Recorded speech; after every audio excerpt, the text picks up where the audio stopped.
नमस्कार हरि प्रेमियों, माइंडफुल भक्ति चैनल में आपका स्वागत है। हरि प्रेमियों, कैसे हैं आप? उम्मीद है आप सब अच्छे होंगे। आइए आज का प्रसंग शुरू करते हैं। पाप आखिर कहाँ कहाँ जाता है इंसान का? हरि प्रेमियों, अगर आप चैनल पर नए हैं तो प्लीज सब्सक्राइब करें और बेल आइकॉन जरूर दबाएं ताकि आप तक हमारे सारे नोटिफिकेशन पहुंचते रहे। हरि प्रेमियों, आइए जानते हैं आखिर कहाँ कहाँ जाता है इंसान का पाप। यह एक पौराणिक कथा है। इस पौराणिक कथा का सार है कि आखिर पाप कहाँ कहाँ जाता है।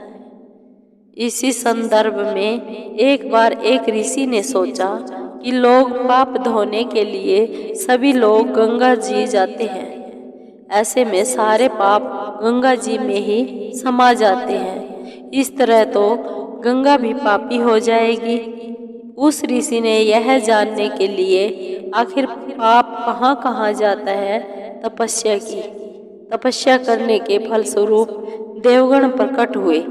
तब ऋषि ने उनसे पूछा कि गंगा में जो पाप धोया जाता है वह कहाँ जाता है। तब भगवान ने कहा कि चलो गंगा जी से ही पूछते हैं। इस बारे में ऋषि और भगवान दोनों ने ही गंगा जी से पूछा। इस बारे में ऋषि और भगवान दोनों ने ही गंगा जी से पूछा कि हे गंगे, सब लोग तुम्हारे यहाँ पाप धोते हैं तो इसका मतलब क्या? आप भी पापी हुई? तब गंगा जी ने कहा कि मैं कैसे पापी हो सकती हूँ। मैं तो सभी पाप लेकर समुद्र को अर्पित कर देती हूँ। इसके बाद ऋषि और भगवान समुद्र के पास गए और उनसे पूछा कि हे सागर, गंगा सभी पाप आपको अर्पित कर देती है तो क्या आप पापी हो गए? तब समुद्र ने कहा कि वो कैसे पापी हुआ। वो सभी पाप को भाप बनाकर बादल बना देता है। अब ऋषि और भगवान दोनों ही बादल के पास गए। उनसे पूछा, हे बादल, समुद्र पापों को भाप बनाकर बादल बना देते हैं तो क्या आप पापी हुए? बादलों ने कहा, मैं कैसे पापी हुआ? मैं तो सभी पाप को वापस पानी बनाकर धरती पर भेज देता हूँ, गिरा देता हूँ। इससे ही अन्न उपजता है, इससे ही मानव खाता है और उस अन्न में जो अन्न जिस मानसिक स्थिति से उगाया जाता है और जिस वृत्ति से प्राप्त किया जाता है और जिस मानसिक अवस्था में खाया जाता है, उसी के आधार पर मानव की मानसिकता बनती है। यही कारण है कि कहा जाता है, जैसा खाए अन्न वैसा बनता मन।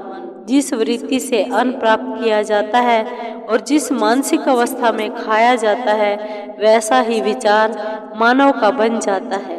ऐसे में हमेशा भोजन शांत रहकर ही ग्रहण करना चाहिए।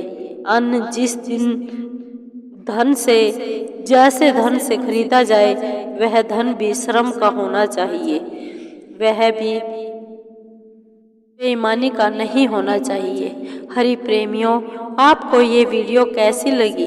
अगर आपको वीडियो अच्छी लगी हो तो लाइक कीजिए, सब्सक्राइब कीजिए और कमेंट कीजिए, शेयर कीजिए।